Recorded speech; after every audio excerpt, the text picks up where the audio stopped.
immature, and being an only child and kind of just like having to take responsibility rather than just like sit and like wait and be helpless.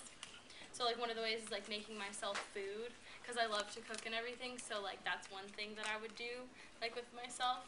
So yeah, okay, and then being flexible, good at adapting to situations. I find myself really good at like reading people's emotions, and I'm like really good at, you know, like if my mom's in a bad mood, I can like cheer her up and be like, okay, well, you know, let's do this. Like there's a positive side, and I think I'm really good with doing that with like my friends and other people.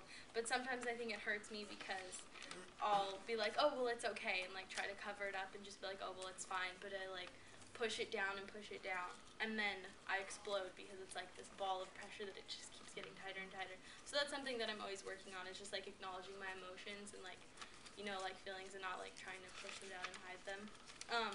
Patience is something I work on every single day because I'm like the most impatient person you will ever meet. But with my mom, I try to make a special effort because sometimes she'll ask me like the same question like multiple times a day, and I'll just be getting so irritated, and then I just like try to remember that it's not her fault, that she like can't remember, or like, you know, like she didn't choose to be this way, like it's not something that you choose. So just patience and working on that every day. Okay, so next I want to talk about some statistics, and they're right over here. Yeah. So, major depressive disorder affects approximately 14.8 million Americans, or about 6.7% of the U.S. population age 18 and older in any given year. Bipolar disorder affects approximately 5.7 million American adults, or about 2.6% of the U.S. population age 18 and older in any given year.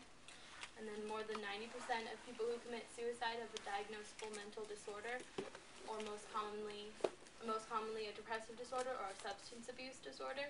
And I think a lot of times substance abuse can really get mixed up, whether you're trying to self-medicate, or you're scared, or you just don't know that you may have a mental illness.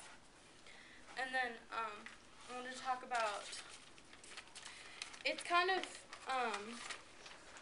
so there's major depressive disorder, and under that falls like just like depression, and then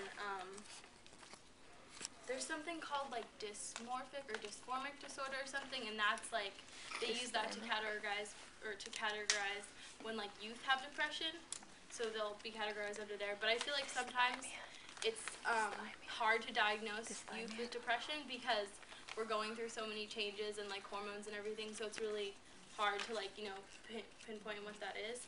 And then also with bipolar disorder, it's